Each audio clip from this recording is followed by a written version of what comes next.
It was a good weekend for Manchester United as they cruised to a win. Meanwhile, Liverpool extend their lead at the top of the table, and Manchester City drop points to Brighton, and Arsenal remain winless in multiple games. We'll be discussing this and more news in this particular episode of Front of Play Podcast. As always, please like the video, subscribe if you're new or yet to do so, and leave your own comments about the weekend games in the comment section below. Let's go.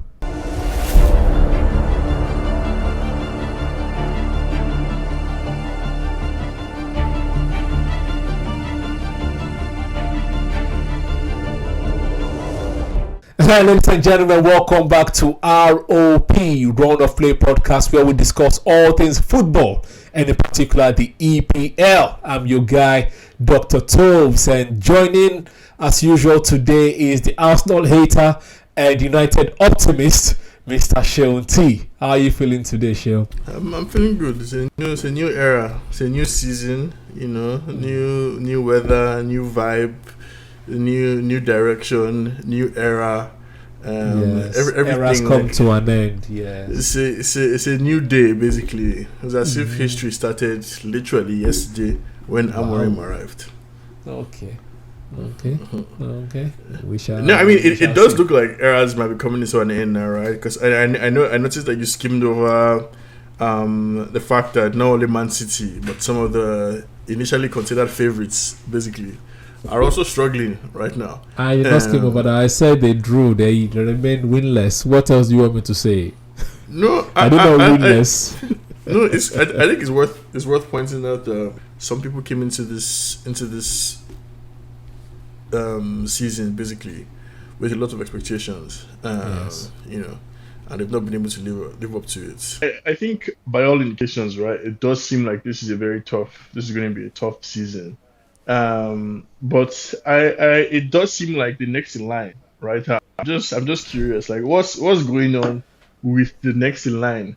Liverpool is the next. SS no, the SS2 students now basically they're supposed to be promoted to SS3, essentially. But somehow they are repeating the class. They repeated the class twice now, and another year of repetition. They're thinking about maybe they should sack their teacher, or something. What's the vibe? What's the temperature? It was like Ligona troops, even Robbie from AFTB. Everybody, there's even Igal. Even I don't know if you know Igal. Even Igal. I know of those people. Like everybody is losing faith. Are you the last man standing in the tools in Arteta's corner? Even they that are losing faith, apart from maybe Ligona that you said, and Troops to say flip-flop is very reactionary like me sometimes. So I think Igal and Robbie, I think they're not losing faith. I would say they are also like what is going on, because at the end of the day you have to wait to the end of the season to see if you're going to be replacing or not. But right now it just feels all doom and gloom. It feels like things are not going the way it's planned, but I still think that we can turn it around. Like we will turn it around. We will turn it around. I put it down. I think I kind of hinted in the last episode. I kind of put it down to fatigue, because I'm watching the way Manchester City play. I'm watching the way Arsenal play. I'm watching the way like Real Madrid play as well. Like a lot of their players are international players. A lot of them are featuring like for the last 2-3 seasons back to back. And it's no surprise that this international break, all those teams are feigning injuries to keep their players at home, right? Yeah. Try not to send them to. Hurricane was complaining. Yeah. So I think it's just fatigue, because the style of play we're playing right now is similar to what we're doing last season. At this time last season, obviously, towards the end of the season, we like from January we changed. Not everybody agrees, but not everybody agrees, because people are very, very short-sighted. They only remember now. They remember from January. They don't remember from like September, from August till December. It was very, very pragmatic. I remember everyone also saying, "No, the game like we are not yet fluid. We're not fluid. You're not fluid." It's the same thing now. Obviously, the only difference this time is we don't have those same players, or the players are not playing to the capacity that they were playing last season. Rice is not playing to the capacity he was playing. The reverse is the case for Partey. Partey this time last season was not playing to his capacity. This time he's playing to his capacity. No, he's playing very well. Yes, and Merino is still gelling into the team. Timber, he was out last season, still trying to he's feeling the team.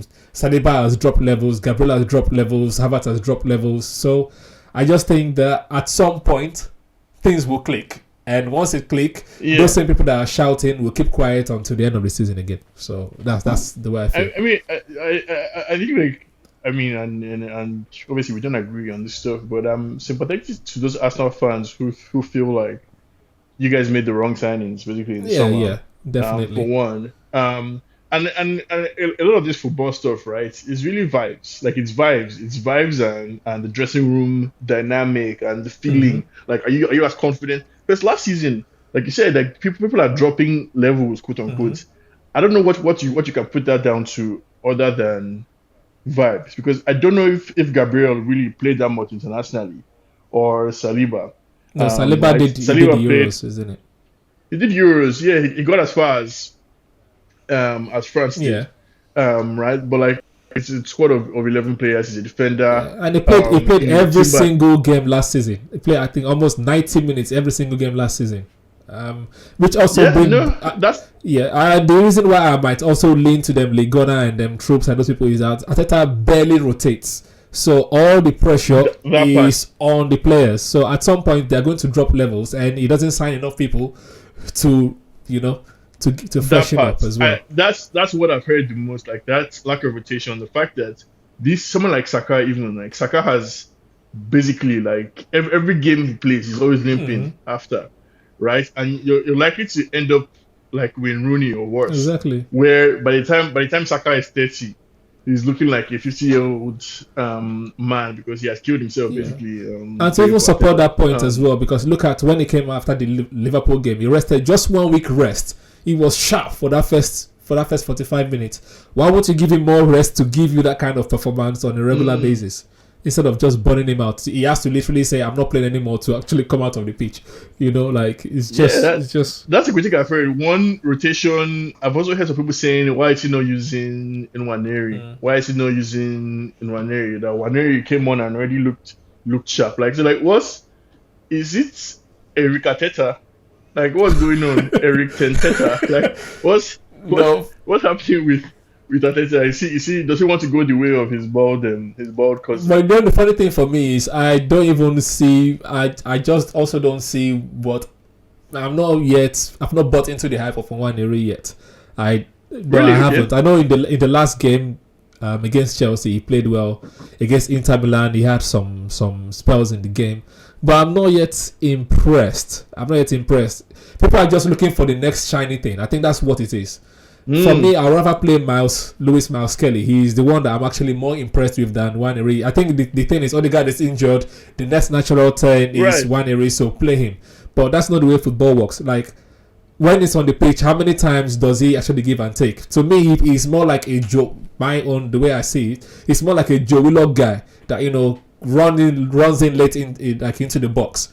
But we had Joe Willock. We sold Joe Willock because it's not good enough, and now you're just thinking of because this guy is light skin, he can shoot from far. It seemed like Odegaard is like your only creative outlet, and Saka basically. Yes. Like no, Saka is on the flank, and Saka's decision making is so excellent that like he almost always makes the right choice, whether it's to go down the line or to cut in. So like he's coming from, but like your play. Like I was watching the game against Chelsea, right? And Odegaard is the one that is coming to collect the ball, to give it to this person too. So he's the one and without him, and I think like the issue is that like Nwaneri can do that role to an extent because you need. That's why because there's no creative person. But he will need run of games, and we are going for a title. We can't be carrying people and hoping that they're going to ball because the 10-15 minute spell probably has like 2 or 3 moments of magic. Like we want someone that's going to be giving like in that 10-15 minute spell, you're giving us at least 10 moments of magic. Would you know unless you trust? Would you know unless you try? Like unless you try and you play, because I think the alternative is what we saw against Bournemouth, a midfield of Merino, Declan Rice, and Thomas Partey. And don't get me wrong, Declan Rice is he's impressive as a number 8. Mm-hmm. He can drive the ball forward. He almost ends up, which is kind of funny. He ends up being the most advanced of the Arsenal midfielders because he can get into the box, he can carry the ball, he's everywhere basically. So like he can do some of that stuff, but you still need like some creativity. Yes, I agree. Like, the manager has to be brave. Yeah, and he refused to sign anyone. Like I don't know. Again, that's some Wenger in him. Once you trust a player, that's it. I'm not replacing the person. It's like, come on, you have to bring someone in and let the person also know they're a deputy, or they rotate. Play 50, 60 minutes and then switch around. Let's keep your legs fresh. But it's him that knows. This decision is either going to help him, or it's going to cost him his job. At the end of the day, he might come out and say we have the best owners in the league because they're giving him £15 million a year. But at the end of the day, it's still the fans, the match-going fans, that will decide if you stay in your job or not. By the time they stop coming to the games, as they did for last days of Wenger, you're going to be sacked. Wenger, it will be toxic, right? Yeah. No, I think I don't know if I hope Arsenal fans can have enough, I guess, like just calmness not to make the place like a nasty, because like the vibe that is already circulating around the fan base is already getting back to, we told you guys, trophy, if he doesn't win a trophy, it's a failure. But then he has to go. For me, I try to separate like the social media fans from the match going fans, because a lot of the fans that go to the stadium are different from the fans that are actually online. The online guys are always the loud guys, right? But the match-going fans are different. Because I remember even the Wenger days, a lot of everyone online was Wenger out, but in the stadium they were still singing his name, shouting his name, clapping his name. So again, I think you are to an extent you're correct. That like there's like the match-going fans are usually more like loyal. They will sing no matter what is going on. They will sing even when you're losing. But I think there's an overlap.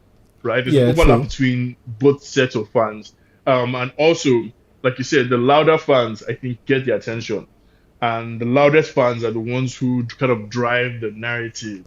So even the fans, like, it wouldn't be long. I don't think it wouldn't be long until, like, even in the stadium itself, like Arteta and the Arsenal players start feeling the pressure of like, oh, why are we not attacking? Why are we not attacking more? I think it's already kind of happening, because this obviously when you watch even on TV you watch the game, the first half people are shouting, screaming. By second half everyone is just quiet, just watching, and waiting for something from the fan. So Odegaard can do this as much as he wants. Then Gabriel can do this as much as they want. If you're not giving the fans anything to sing about, they're not going to react.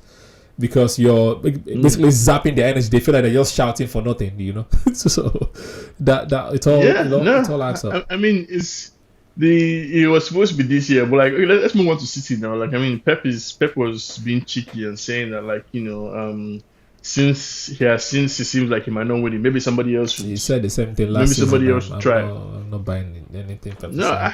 I kind of sort of expect them to pick up form towards the end of the season. Once all their monsters come back, like Ake and Solanke and not Solanke, sorry, Akanji, all this they have like a whole set of like 6'5", them John Stones, them very, very talented defenders that can use left leg, right leg, and play left back, right back, midfield, wing back, everything.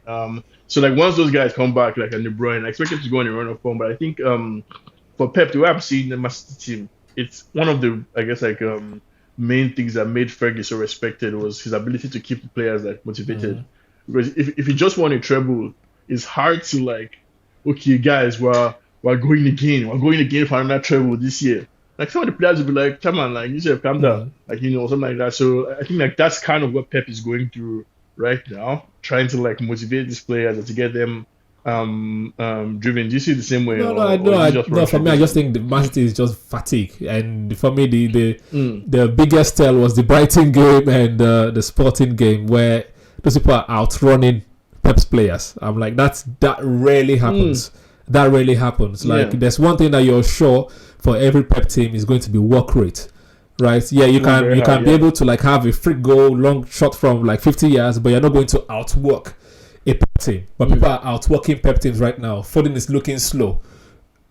And it's just kind of crazy to me. Haaland looks like it's not the same Haaland of yesteryear. Obviously, Haaland one is going to be maybe mentally it's going to be a brain thing. If the team is not playing well, it probably is going to affect him as well, going to be frustration. But I think that once Pep figures out a different formation, which I'm sure they'll be working on already, to be able to cope with the Rodri miss, I think City will be back.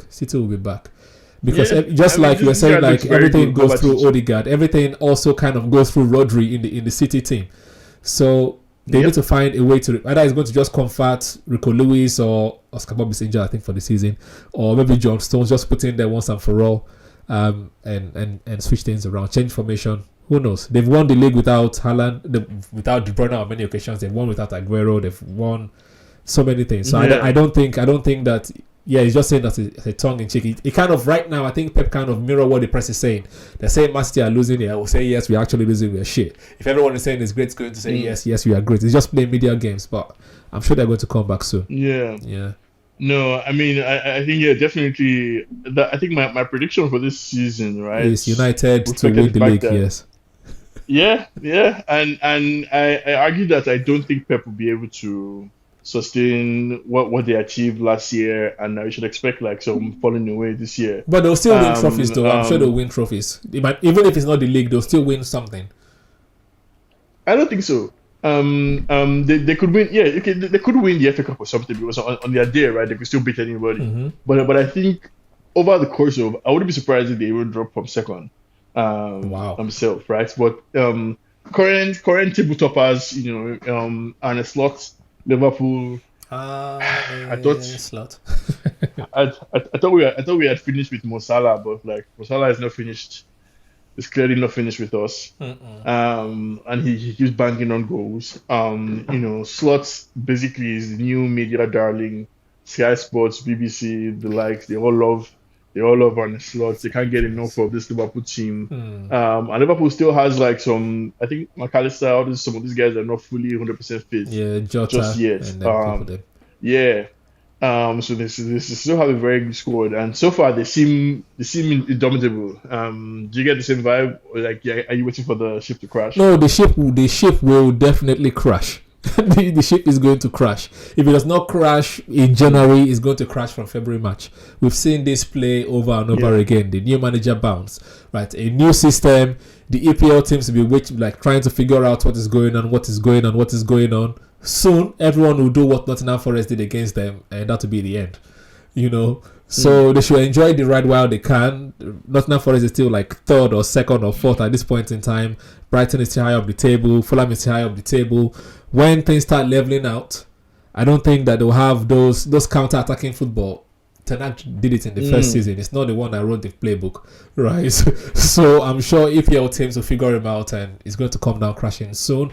Or it can also be that the players are going to burn out. Van Dijk is not going to stay fit throughout. Gravenberch is not going to stay fit throughout. Salah will still be Salah, because even when it's not playing well, he can still deliver one cross, one assist somewhere. Yeah. Gakpo, Nunes is still hit and miss. That's why he's on the bench anyway. Diaz is playing well right now, but we're also seeing the play of Diaz before. He will shine for like 5-10 games, and then it's going to drop form later.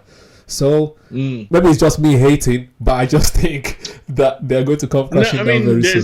You're definitely hating, but there's some truth in the hateration, right? It's just new manager bounce. We remember this guy from last season, Highline from last season. Remember Iraola as well. All those people. Ten Hag had new manager bounce too. Ole had his. There's definitely some of that at play here. So I agree with you that like it's possible that like with a few key injuries, like if Van Dijk gets injured, you're fucked. If what's his name, if Salah gets injured, I think they're screwed as well. And it will get to a point as well. Like Trent is usually like on the bench or coming off the bench. Those people have power in the dressing room. It just takes one moment of one of those players feeling mistreated, and that's it. Just comes down crashing. One small dressing room, this thing. But like I mean, it's I see what you're saying. It could happen. I think that there's a world in which they fall off. He learns the league the hard way, because it's one thing to beat everybody the first time around. It's hard to do the same trick twice. We didn't play so well, but Luis Diaz, goal. Like it's hard to do it. But at the same time, right? I think with this team that they have, if Diaz is not playing well, Jota can score. If Jota isn't scoring, Cody Gakpo can score, or Darwin Núñez can score, or Salah can score. Basically, if or Szoboszlai can score. If none of these guys score, Van Dijk can score a header, right? You're sure that Trent is putting in a beautiful cross. Basically, you're sure that McAllister is going to give you 7/10 performances, basically every game, regardless of the opponents. I think it's possible that there might just be enough quality in this Liverpool team to see them over the line, right? Like, so regardless of what the manager is doing to himself, Salah can just say, "Me, like I'm doing this for my last season. I'll go for my Egyptian brothers for my last season." And this kind of like, one goal, one chance, one goal. Like, and Salah can do it because it's not more than cut your left shot, and then because like again, football vibes momentum. Once that momentum train gets going, it's very hard for it to stop, right? And we used to see with Klopp, all those games where you just know that like it's not over until it's over, and even if it's like somebody used the back of their knee to score something, the ball is going into the net, and you're continuing like that. So I think if they build this thing, it'll be hard. I think that next games is what? Who are they playing? I think they're playing City in 2 weeks' time. I know that one for sure. I don't know who they're playing next, but yeah, it just takes one team. Because I think they drew against Newcastle, which is a strong team. Southampton. Oh yeah, so they might. So yeah, we'll wait for the City game. City, someone is dropping points, and obviously in a big game, players rise up. Even if they are losing form, they're going to rise up. So I think that will probably be a better test. They've been smashing everyone. They came to Arsenal. Arsenal, people are saying, oh, blah, blah, blah, blah. Did they win? No. So again, when they start playing all these tougher teams that are going to stand up to them, we'll see how it goes. They drew against Newcastle. They drew against Arsenal. They might lose or draw again against City. So that's why I say I think that it just takes a matter of time where people will show them the blueprint, and it just comes crashing down. The tricky part is that like because they've already accumulated so many points now, right? Like for them to lose, they would basically have to implode. And it's possible, but I think my concern is that like there might just be too much quality individually, basically in the squad for them to implode the way they would need to implode. And it's not. I mean, stranger things that has happened. Even the Fergie team has dropped more points than Liverpool have right now at a later stage in the season. So it's possible for sure, but it's unlikely. My hating brain is still going to go with your scenario because we also know that a lot of Liverpool players are injury prone. Van Dijk injury prone, Konate injury prone, McAllister injury prone, Trent is not playing very well right now, but it's also injury prone. Robertson injury prone, Gravenberch injury prone, Diaz injury prone, Jota injury prone, Salah not so much, but is this season that people will be listening injured between now and like January. Exactly, because it's just match week 11, so things I'm hoping and hating that things are going to come crashing down, and we'll perform it and go back in there. I mean, speaking of crashing down, I don't know what to make of Tottenham Hotspurs because one day they are the best team in the world and they are unbeatable, and the next day they are losing 2-1 to Ipswich. Like this what's his name? Ange Postecoglou can't make up his mind what type of team this Tottenham are. It was so funny looking through their last couple of games. They beat Man City, beat Tottenham, and then lost to everybody before and after. And I'm like, what the hell is going on with this like sports team? Right? They lost to Brighton. Before that, they lost to Bournemouth. Basically, are they? How do I put it now? Do you think Ange Postecoglou can ever steady the ship? Or is this just the feature of his highline?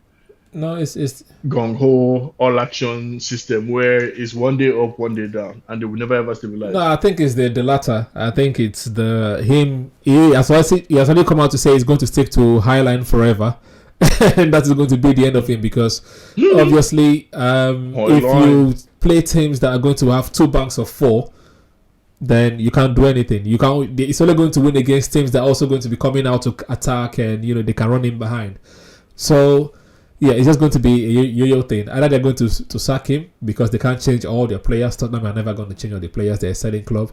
So I think his time might be up very, very soon. I didn't think Ten Hag would be there. I thought he's going to actually be sacked before Ten Hag. But yeah, his style of play is going to be his downfall. It's just like Wenger as well back in the day, same, just all out attack, forgetting the back. And his defenders sometimes they're not like one time Romero is the best defender in the league. Another week is the bozest person in the league. Udogie also very, very good in counter, like recovery runs, and some weeks he's rubbish. Like, so since his players are going up and down, he's also up and down. Yeah, it's what it is. It's Tottenham. They are spots, so whatever, it don't matter. No, but isn't there a world where he has to admit that it's not going to work in the league? Like, isn't there room for some? Because I think Tottenham fans are excited, right? They like the fact that they beat Man City. They loved beating United 3-0.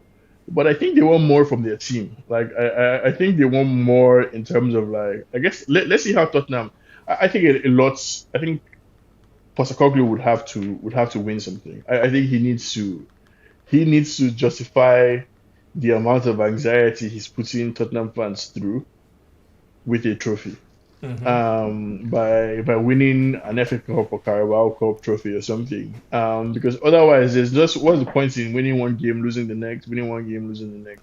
No, I think he now that he has said that he always wins the trophy in his second season, I'm sure he'll probably be going for either the Carabao or the FA Cup, and him beating City probably give him the impetus and the encouragement that they can go all the way to actually win a trophy, but remains to be seen. He wants to win a trophy, but we know Daniel Levy is still top 4. So if he doesn't make top 4, whether he wins a trophy or not, his job is on the line. And we don't think, and the way he's playing, I don't think he's going to make top 4. So we'll see. No, yeah, I think Tottenham fans said that like they want good football. They like style of play. They really like that style of play, Barrow. So they want good football, but at the same time, I think they want like a manager that would not like Conte or Mourinho, that doesn't think he's bigger than them. No. That doesn't think like, he's doing them a favor basically by being at their club, right? And so Ange definitely clearly loves that he's here. This is the biggest job he's ever had in his life. He wants to win something. But I just don't think they can continue for long in this type of, we don't know what to expect from this team ever. And I don't think that's sustainable. No. And you can even sit in his face. You can even sit in his face every week on the touchline. He's not happy with what he's saying. So I'm sure he hates the environment that he's in. I'm sure he wants better players, but he keeps getting shit players. But at least, luckily for him, even though Timo Werner is not working, at least Brennan Johnson is bringing up goals, and at least he can also be like, okay, at least we signed someone that actually works. Richarlison, maybe when he comes back and is fully fit, maybe it might give them something. Son is beginning to grow into the style now, because obviously you would think that Son should be centre forward. He can no longer run or anymore. Yeah. But I think he's adapting to that role. He's trying to be like a Salah in quotes, like assisting and like coming and bringing in goals from the wing as well. Just be a dangerous guy. Yes. But speaking of people with a bright future, Man U has just appointed. That's your segue. Jesus Christ! United just appointed one of the most exciting young coaches, basically in England, to be our manager. The Liverpool rejected. Yes. That's not good enough for Liverpool. That's the story that Arsenal fans and other rival fans. No, it was a fact. Now, were you not reading the paper? So okay. Were you there?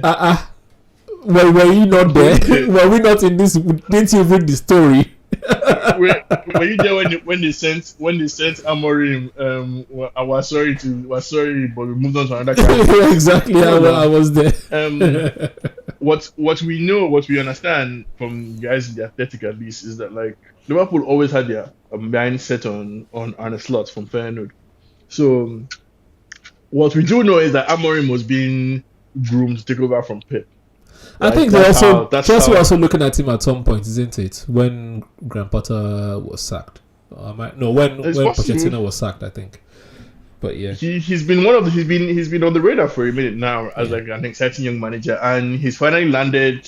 I think maybe they're sorting his work permits, but he has a week to meet the staff. Meet like his fellow onboarding process. Yeah, tell Van Nistelrooy that I don't need you anymore. Yeah. No, they've already told Rude that now, right? And I think I appreciate. I mean, we all love Rude. Rude is a legend for the club. He helped stabilize the club in the period after Ten Hag. He's living But he needed to go. unbeaten as a Manchester United manager. Yeah. Leaving unbeaten as a Manchester United manager. I'm sure all the other clubs in England right now that are thinking about sacking their manager, definitely looking at Rude. I guess depending on your goals as a football club, right? Because if you want to play good football, yeah, Rude is your guy. If you're looking for survival in the Premier League, then David Moyes is still looking for his job. And Graham Potter. But the Ineos guys and Graham Potter itself is still a style of play, tiki-taka, let's keep possession, type of baller. If you're a club that is like Southampton now, Southampton or Leicester when they eventually sack their manager, or any of these other guys that are struggling for relegation, if you're looking to stay in the league, you bring a professional like someone like David Moyes or what's this guy's name, Roy Hodgson. Yeah. That's how these managers still get jobs. Is that like, okay, somebody just say, okay, I want to stay in the league, and that's all I care about. But yeah, the Ineos hierarchy sacked, I think, 5 of Ten Hag's coaches, all Dutch, told them that they had to go. And Amorim is coming in with his new staff. So like, I mean, Dr. Toes, on a scale of 1 to 10, how scared are you? 0 scared. 0 scared. You guys have had better managers. You've had Jose Mourinho. I wasn't scared then. You had Louis van Gaal. I wasn't scared then. Yeah, those are the 2 prominent ones that I can think of. You had Ole. Ole had a season where he was doing things. I wasn't scared then. We know he was going to come down crashing. The same way we're talking about Pochettino at the minute. And the thing I'm hoping Slot is going to come down soon. He's an exciting young manager. On one hand, obviously, I'm happy that he's coming to the Premier League, and it's good that he's coming to a big team with big budget. Let's actually see what he can do, because there's also you can be a big fish in a small pond, like maximizing what you have and all of this kind of stuff. Yeah, in Lisbon, the biggest club in Portugal, they win trophies. They have the best players there. Now let's come to England that has the best players almost everywhere. So let's see what you can do. It's exciting to see. I'm not scared at all. I wish him well. Not too well, obviously, but yeah, we'll see what happens. I mean, if I were you, I'd be scared. Why? Because I think it's the perfect time for a new manager to come in. So basically, you're coming in to a bunch of players who are motivated, basically to. Yeah, but the thing is, we've seen these players. We know these players. We know their strengths. We know their weaknesses. If he came in the summer, it would be a different conversation, right? It's coming in January. Yes, you have new managers bounce. We still know we still know Garnacho's strengths and weaknesses. We still know Rashford's strengths and weaknesses. We still know Casemiro's strengths and weaknesses. We still know the butcher, Lisandro's strengths and weaknesses. So that's why I'm not scared at all. Maybe in the summer my tune might change, but for now, nothing. I think we thought we knew Victor Moses' strength until Antonio Conte came and told him he's the best right wing back in the world. I said Antonio is going to bang under Amorim. No, all I'm saying is like it just takes a manager, right? We thought we knew Kai Havertz's peak as a footballer, and even last season Arsenal, it looked like that was it. But it takes a manager with vision, basically, to get the best out of somebody. Amorim. I see the headlines. Yeah. It takes a manager with vision and belief to get the best out of players. I mean, look at the team that Klopp had now. When Wijnaldum from Newcastle, Henderson from Sunderland, Van Dijk from Southampton, right? These are all players that he took and turned into world-class superstars. Welcome, Johnny Boy. So there's every reason to believe that, like, right now, based on what we saw from Ten Hag, we can't judge these United players at all.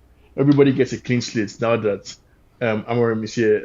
Anyway, John had a good time to talk about the most interesting topic, because I was asking Dr. Tools. I was just asking Dr. Tools, how scared are you as an Arsenal fan now that Amorim has come, basically? I'm not scared, because I've not seen him coach a Premiership, so I can't be scared. Thank you very much. What are you expecting him to flop? Are you expecting him to do well? What do you think? Because I was saying before you joined that, we already know the strengths and weaknesses of the player. If he was coming in the summer and bringing in different people, then we'll be like, okay. But for now, we're still going to have the same Rashford and Garnacho Eriksen and Johnny Evans being one of their best centre backs. So, do you think he's going to bang, or there's going to be a new manager bounce, things like that? New manager. They're gonna have a new manager bounce, which is regular. But the real test will be from next season. That's for sure. I don't see why this season like this. We cannot just go all the way, because people were laughing at me that all the way, gang. my prediction basically at the beginning of the season that we were going to win the league. It did not seem possible until we sacked Ten Hag. Now it's 4 points. It's 4 points between Arsenal, third position, and 13. 4 points. It's also 4 points between Arsenal, fourth and second. 4 points. 4 points don't mean anything. So it's the table that matters. In other words, 8 points between us and actual title contention, right? So all that needs to happen is for you guys to basically drop points against an informed Nottingham Forest this weekend. Like, anything but a win is beans, because we're going to beat Ipswich, take it to the bank. And if you drop points and it becomes a 3-point gap, if it becomes a 3-point gap between us and Arsenal, we're beating you guys at for sure. So the league is already shaking up. Basically. But like, you didn't get a chance to talk about Arsenal anyway, so let's hear your thoughts on what's going on. So you're going to say you're going to put us at OT and just leave it. Well, we'll preview the game when the time comes. No worries, I'll keep quiet until then. How are you feeling about Arteta right now? And Arsenal's situation right now, because I was telling Dr. Toes how basically it's like the wagons are circling around Mikel. Well, it's giving Mikel 10. Johnny Boy is another mini league gunner, but go ahead. No, I'm not. Yeah. But me, I like to say the truth. I don't like to sugarcoat anything. I feel he has been backed enough, and if he doesn't win the major trophy this season, he should go. He's been given about 800 million, if I'm not wrong. To me, the players that are coming in has a signature of him on them. You can't tell me Sterling was not his sign. There's nobody who can tell me that, because Eddie will not sign Sterling if Arteta doesn't say he wants Sterling. Because he worked with Sterling and he said he just needs 10 minutes with Sterling. He just had the 10 minutes meeting with Sterling and knew he was the one he wanted. Sorry, Mr. Sean, can I have a little argument with Mr. Johnny Boy, because we are two Arsenal guys and you're the only United guy, so let's bring it on. Go ahead. Yes. It seems that you just believe everything that you read on the paper. He said he had the 10 minutes and he said he wants him. You mean like how Liverpool almost rejected Amorim? You mean stuff like that? No, it's different. It's quite different in this situation. No, because we know how businesses work. We know, just because because you're a manager and you want something, then your boss will just be like, okay, yeah, take it, come on. Or your boss want to say, this is going to save us cost. Here you go, and you're going to be like, oh no, you're giving me the most money ever. I'm just going to be like, no, I'll argue with you. Like, come on. If the hierarchy wants to give him Sterling and say this is saving us cost, we have already closed our window anyway. You say you want an attacker, here's a cheap attacker for you. There you go. Is he going to say no? Yes, he can't say no. If he doesn't believe in him, he say no. It's very simple. Because remember, there were rumors that he wanted. No, the question is does not believe. He said it's his sign. He said he wanted him. Believe is different. You can believe anything. That's what I'm saying. That's why I say he wanted Sterling as well. Because to me, I give an example. Sesko. Remember, he accepted Sterling. He did not want Sterling. Because you know when Arteta does not want somebody, he does not play them. Rhys Nelson, they sign new contract. Did they play Rhys Nelson like that? He has played Sterling. Emil Smith Rowe, they sign new contract. Did they play him like that? He has played Sterling. The problem is that Sterling is not as good enough. That's all. And you and I will agree on that. Obviously, he has a contract to play. Why is he not going to play? Is he going to sign somebody that just keep him on the bench throughout? In the EPL, he's coming on for like last 5 minutes. He's playing Carabao Cup. Like, does that look like that's the same thing Fabio Vieira was doing and Rhys Nelson was doing? To me, he has played Sterling. But the problem is Sterling cannot give what he doesn't have. That's just me. That's why I don't understand why they bought Sterling in the first place. Sterling will score at Old Trafford now. Hat-trick. You start shouting and jumping. Come on, Sterling is our guy. Doesn't matter. Like, same thing with Havertz now. There's nothing Havertz will do. Maybe except winning Premiership and scoring a lot of goals. That can make me believe the signing of Havertz was a good signing. That's to me because.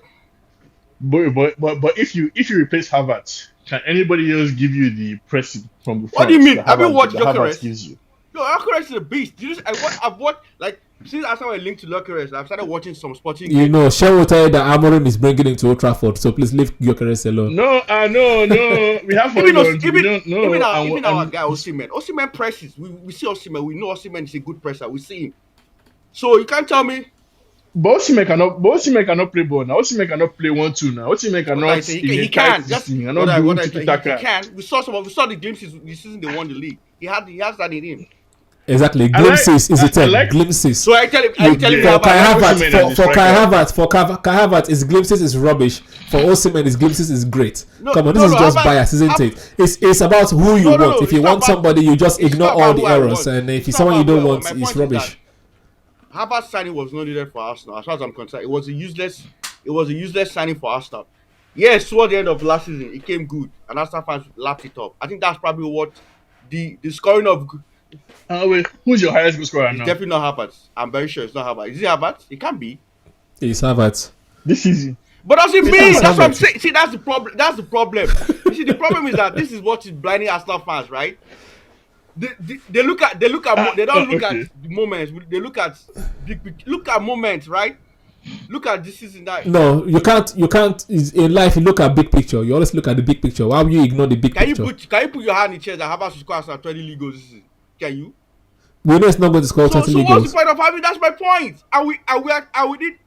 Wait, now, but you guys scored 99 goals. You scored 91 last year. 91 goals. Yeah.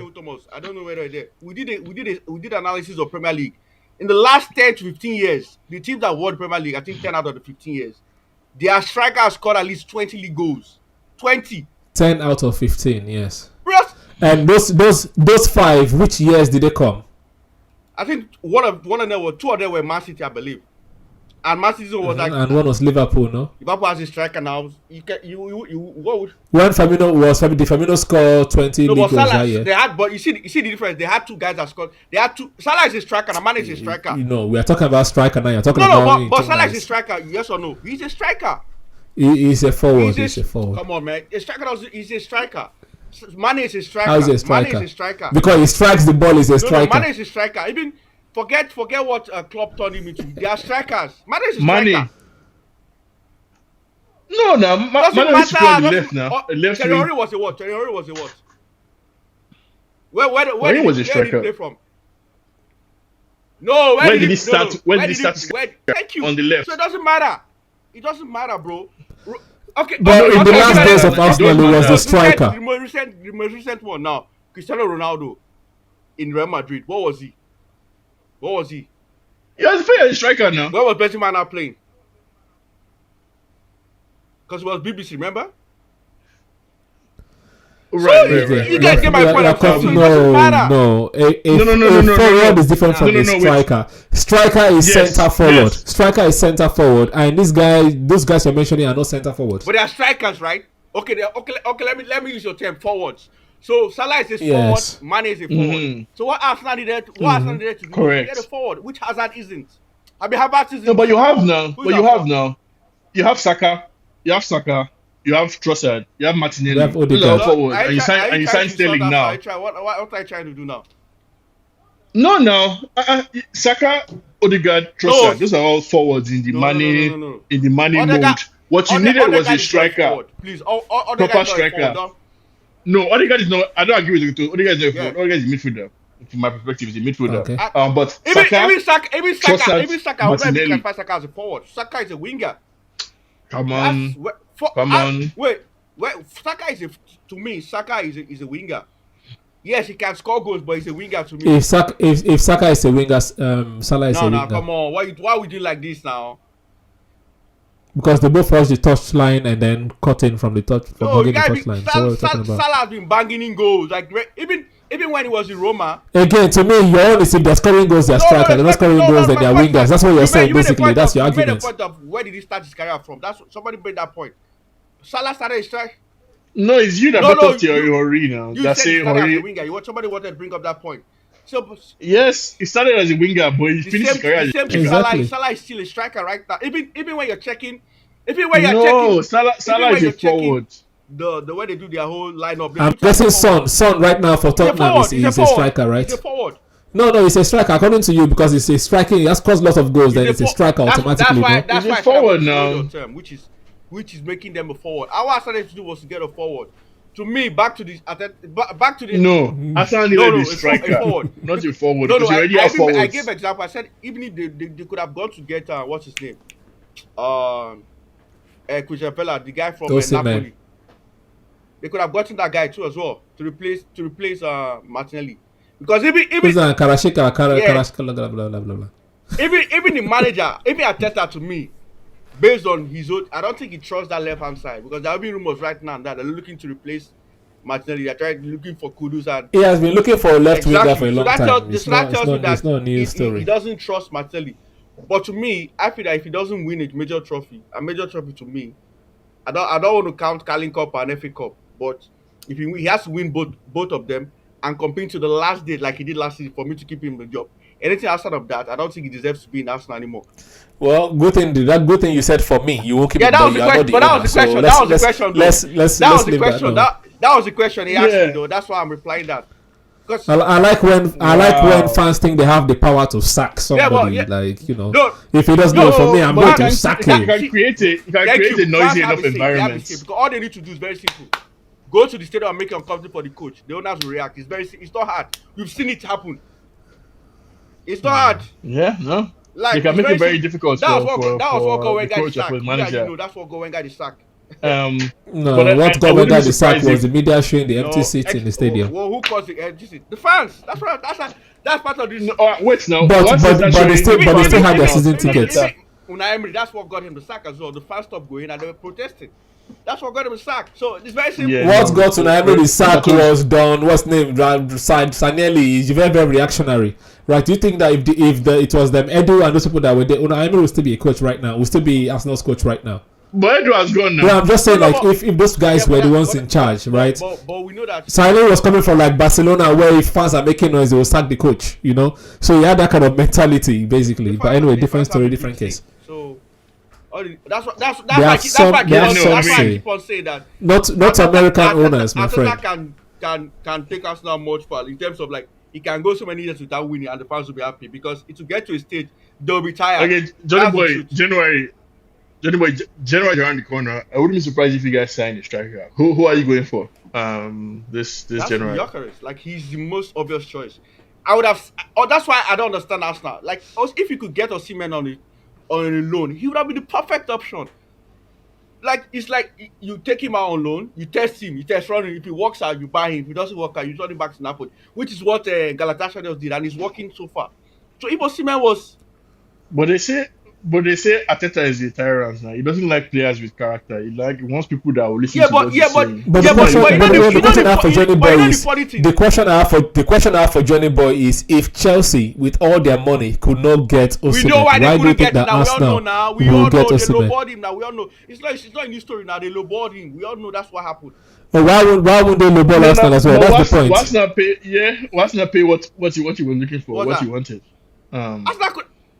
Well, that's not paying what Osimhen wants. For much. I heard he was asking for like a 150. Are you telling me Arsenal cannot find 150? Is that what you're telling me? They could. If it's why Chelsea cannot pay 150, is that what you're saying? They were offering less than that. And they're paying 150 for Sterling right now. They're offering him less than that. That's why he didn't go to Chelsea. Chelsea were preying on his. I don't buy that. Preying on his so they say we're not going to give Osimhen 150, but we'll pay Sterling 150 from his salary. That is why I'm meant to buy that story and eat it. As well. That's what I feel they did. Because I think the reason why Arsenal didn't go for Osimhen is that Arteta did not want a striker. That's what I feel. Arteta was happy with. That's also what I feel. It's not as if you guys could not afford it. But the thing, the funny thing, my counter to that is if fans know that Osimhen is just more of a better Jesus, Lacazette and Havertz, I'm sure that a football manager will also see Osimhen that way as well. He will know he's not an ideal striker, but he can also hold the ball up and bring players in. So if fans are saying this, I'm sure a manager sees it as well. So you guys are thinking that you know better than the football managers. I don't know. I know he's talented, but we saw it discussed. So you're saying that like Arteta does not want anybody that can score goals. So why did they resign Aubameyang then in the first place? The club resigned Aubameyang. Okay, not ask me that one. Not Arteta. After the FA Cup, you not seeing Famzin and holding, Robin, hugging, Aubameyang, caressing his back, doing all those things. Please stay. Arsenal is a smart club. They knew that at that point they had to resign Aubameyang. Imagine Aubameyang left us on that summer. What do you think could have happened to Arteta? Let's be honest. Nothing will happen to Arteta. The protest would have been crazy now. What? People that already trusted the process as soon as even before they even signed in, the people already trusted the process. Obama was at the king of Arsenal right time. Imagine Arsenal didn't. There were rumors that time that he wanted. The fans were coming and saying, better resign him. You think the fans, the owners of Arsenal, all this? Arsenal has sold Henry, Arsenal has sold Nasri, Arsenal has sold Alexis Sanchez, and nothing happened.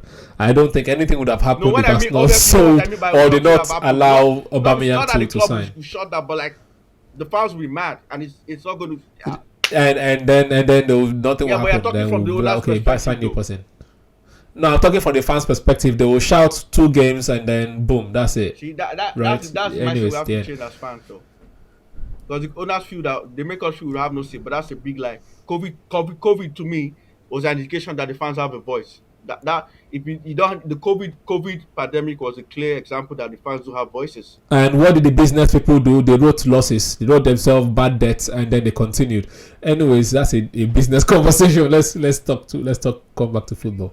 Nah, I mean, I think it's an interesting conversation now, right? One, I mean, I just don't agree that like Arsenal didn't want to sign. Arsenal did not sign Osimhen because they couldn't afford him. That's what I also feel too.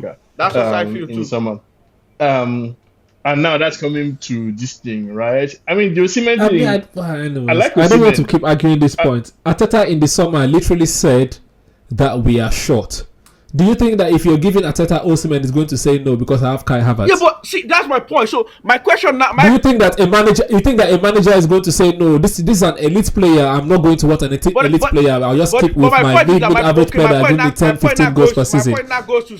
But you scored 91 goals now. Right, I'm telling you, you're talking about, right? Yes, if that is the case, why are they bringing in Sterling? Like, why is he accepting? I'm not saying why is he accepting Sterling. If he doesn't want any forwards, why is he accepting Sterling? Because the club, if he doesn't want any forward, why is he going for Mudryk? If he doesn't want any forward, why are there rumors to Sesko and Gyökeres and those people if they don't want anybody? Now he wants forwards for sure. Now he wants forwards. No, but that was in the summer. I'm talking about in the summer. I'm not talking about now. I don't think we're signing anyone in January anyway. I don't think we're signing anybody because he's that stubborn. Yeah, rumors are bound to happen now. But it looks to me like Arteta and rumors are bound to happen, but you believe that Osimhen was true. How much did you guys sign? How much did you guys sign Mourinho? Wasn't it like 50 million? No, like 23 or something. 35. How much did you sign in California? 40-something million, imagine. Add that money, that's Osimhen. Abi? No, but we'll see in January because I think Osimhen, Gyökeres, maybe even Chris Wood. This guy is just trolling with a serious face. I'm okay, no problem. No, I just said I doubt they would sell. Wow, we will sign Chris Wood, but they would. Wow. In general, you need no problem. All this Amorim is making some people happy. Amorim is making some people happy. Is what I'm going to say. We've been down this road before with Ten Hag. Ten Hag was where Amorim was 2 years ago. Please. So. No. Amorim is inheriting a better squad in my opinion. If you ask me. Okay. That Ten Hag did. He is a better squad, better structure behind him. Now all he has to do is coach. Just coach. Make the right decisions. Don't play Anthony over Amat. I say that because Anthony was playing well in this team. Don't take Rashford. If Rashford has been playing well for 3 games and scoring goals, don't now go and bench him in the 4th game because you want to rotate. Don't sacrifice Casemiro under the bus after one bad game against Liverpool. Don't sign Ugarte for 70 million and keep him on the bench and be playing Eriksen, who is 35. Just coach, just be a good coach, right? And I think we'll succeed. Okay, so I think we're coming to let's do predictions now, right? For this week international break. After game, so. Oh, right. Okay. International break predictions. I don't know. I don't follow that. I don't watch enough to even predict. So. So what do you feel about Edu leaving though? Right, it doesn't concern me. They'll get another person. I just hope the other person will do a better job. Do you think they should hire from within or they should go outside? Because I think that position, Look, that position is a key position. For me, I don't know, and I don't care. Just get someone that's actually going to negotiate better deals and get people Because that this is you why I want feel that in. position is complicated, because he's, to me, a sporting director keeps the coach on his toes. That, like you said, you brought up Raul Saheli. That's to me, that's part of the job of a sporting director. You keep the coach on his toes, meaning if there's a poor performance, you go and meet him, say, yo, man, what's happening here? You gotta step it up or you're gone.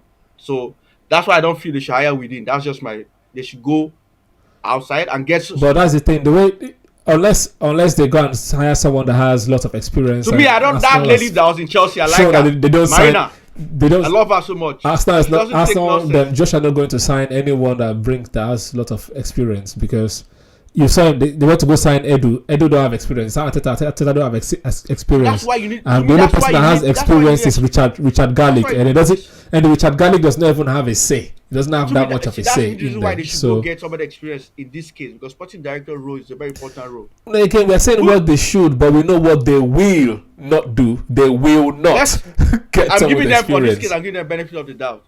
Who is your sporting director? United. Okay. Omar Bereda, right? Yeah, I think so. Omar Bereda, yes. Omar Bereda, CEO, sporting director. I think is Dan Ashworth or Jason Wilcox. That's a experienced guy right there. That's it. We just signed Dan Ashworth from. I know, but he has been there for a long time. Remember, I heard he was an English setup, like the English national team. So it's something he has been doing. Yeah. That's what Arsenal needs to do. They need to find some experience, because that person is going to keep Arteta on his toe. Also, that person, he also needs some. There's some signings the coach brings to you and be like, yo, we should sign this player. And be like, nah, this doesn't make any sense. For that price, doesn't make any sense. You have to keep the coach on his toes as well. Because I believe you have the good sporting director. There's no how to put the player, the sporting director that bought Havertz for that price. There's no good sporting director that bought Havertz. Again, yes, that's what I'm thinking. They are going to find someone that's going to bring even more cheaper deals, because you have to look at the precedent, right? Year. That's what I don't understand. It was his last year. Edu was a bad negotiator. They brought Richard Garlick in, someone that was heading the Premier League, to come also help in negotiation. They're doing rubbish, right? So for me, I just want someone that's going to sign better players. I don't all this Calafiori, all this Merino. Don't just sign people that just fall on your lap. The people that you hunt, sign them. If you're going for someone like a Mudryk, go and sign them. If you're going for someone like a Rafinha, sign them.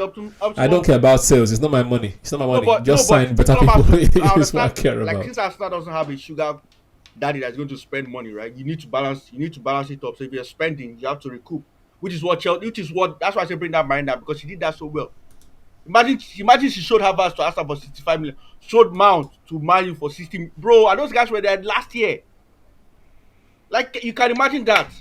She sold what's his name? Tammy Abraham for like 50 million to Roma. Italian league that they said they have money. She was able to sell Tammy Abraham to Roma for that amount. I mean, then he was performing wonders.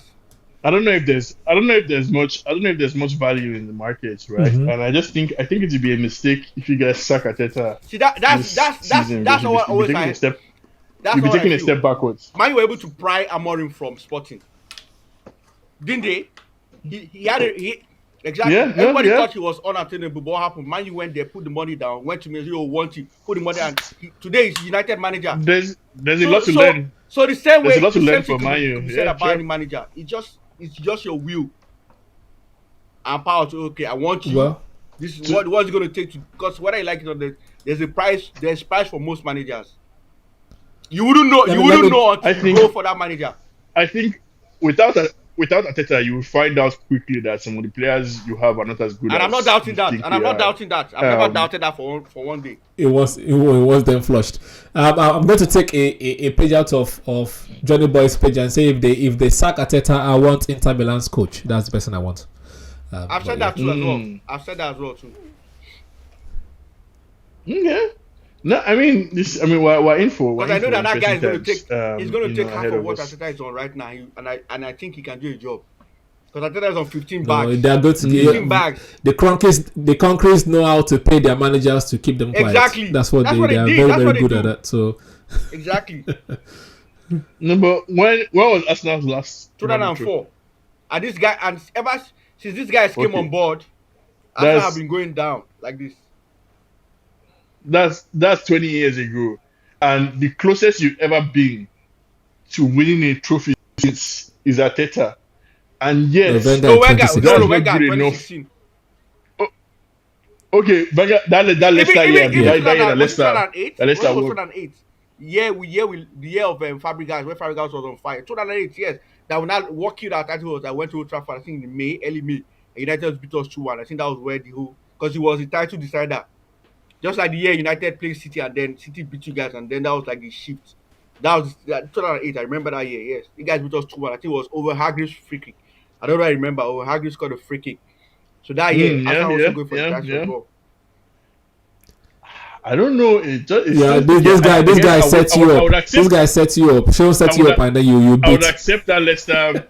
I would accept that Leicester year, that Leicester season, right? But it seems to me like Arteta has done the best basically since the height of Arsene Wenger. Which is why I brought up the topic last week that he might be our Brendan Rodgers. I still go back to that. No, but shouldn't this season be proof of concept? Shouldn't this season be proof of concept that is not maths? You Which is my point. That so that's therefore because exactly. So that's my point. So that's therefore somebody else can take us to the next step. Not believe that With the same players. He's going to win the league the next, because you made that statement that there's no assurance. The same thing. It works both ways. There's no assurance if I keep Arteta, I'm going to win the league as well. The same thing. You are saying that if I get him, I'm going to. There's no assurance as well. But you can take the risk. No, but wouldn't you? Aren't you? Isn't there a higher likelihood of winning the league with a manager who is very talented? Which is why I'm giving him the benefit of the doubt. Knows the squad and knows the league. If he doesn't do it this year, I want him gone. It's very simple because there's a very high possibility Chelsea gets it right next season. There's a high possibility Amorim gets it right. That's already 2 again. Man City, Pep might decide to stay. That's 3. Liverpool, if they win this league this season, next season too, they might. Remember, they didn't buy anybody this year. Only Chiesa. Definitely next summer, that if he wins the league, they're going to back him. So they're going to improve. Then Liverpool are not going to back anybody. No. And one thing I know for sure is that Johnny Boy, you are going to leave Arsenal before Arteta does. But yeah, no problem. Sidebar. Okay, finally a new club support. Exactly. That was it. Start supporting Liverpool. By the way, guys, I never left Arsenal. Arsenal. I just reduced supporting for Arsenal because I always still supported them. Yeah. You supported Barcelona. Now Barcelona not playing well. You're supporting Real Madrid. I see what I'm you're supporting doing. Barcelona. Even the El Clasico, I was neutral. So El Clasico, who are you supporting? Neutral. Because at the end of the day, the reason why I support the 2 teams because of Spain. My love for Spain it doesn't make me decide who to support because my guys play for both teams. That's why I was happy Rodri won. Rodri won the Ballon d'Or over Vinicius, even though some people felt it was Vinicius' zone to win. But it's been a good episode, fun episode. International break. Time to reset and regret because now it's going to be a long haul. Remember, there's no break. This is the last break till I think March, I believe. So we're going to be having games for the next 3 months, 4 months. So yeah. And we'll see whether my prediction from the beginning, whether it's true. You predict United is going to come through. United can still win the league because I think they're just 14 points back, right? How many points behind Liverpool? Because it's and new manager bounce. The bounce is going to bounce us all the way. At City, I'll be 3 weeks. I think you have City and Arsenal back to back. We're winning those games. Okay. Don't worry about it. So then, we're winning. No, we have Arsenal. We have City and Spurs back to back. But Arsenal is in the first. I think Arsenal is first week in December. But first week in December. Yeah. No, we're beating the story. The narrative is going to continue. Amorim comes into the league, dominates everybody. We'll be there. We're there for Ten Hag. We're there for Ole Gunnar. We're there for Mourinho. So let's see. The good thing about it that if Amorim comes and flops, we know that the problem is not the coach. Just like we know that we talk now. That's how. We already know the problem is not going to be the coach. The problem was never the coach. Because we thought the same thing that Shane was jumping up for. Ten Hag told us that the players cannot play Ajax style. Yeah. Amorim is already telling us from before he comes that the players cannot play Sporting Lisbon style. So we'll see. We'll see how it goes. Yeah, no. We'll see. All right. Well, it's been fun, guys. You let us know what you think in the comment section below. Please press the like button. You guys are doing it anyway. Thank you to those that do. And subscribe if you're new or yet to do so. We'll catch you obviously share. Big one as well. We'll Enjoy catch the you on the international next break, one. fans. Enjoy it because, like Arsenal fans, just use it, refresh yourself, rest. It's been a torrid one. Is it 1 month now? It's been a torrid last month for Arsenal fans around the world. It's been torrid. We've seen some Yeah. football. I didn't expect. I thought we are past it, but apparently we are not past it. But hopefully this break, Arsenal can come back firing. They're having tough believe. fixtures coming back. You said I believe. Believe now. Yeah. Okay, now. Well, I'm gonna believe us as well. Thank you very much, Thank guys. you guys. Have a lovely Peace. one. See you.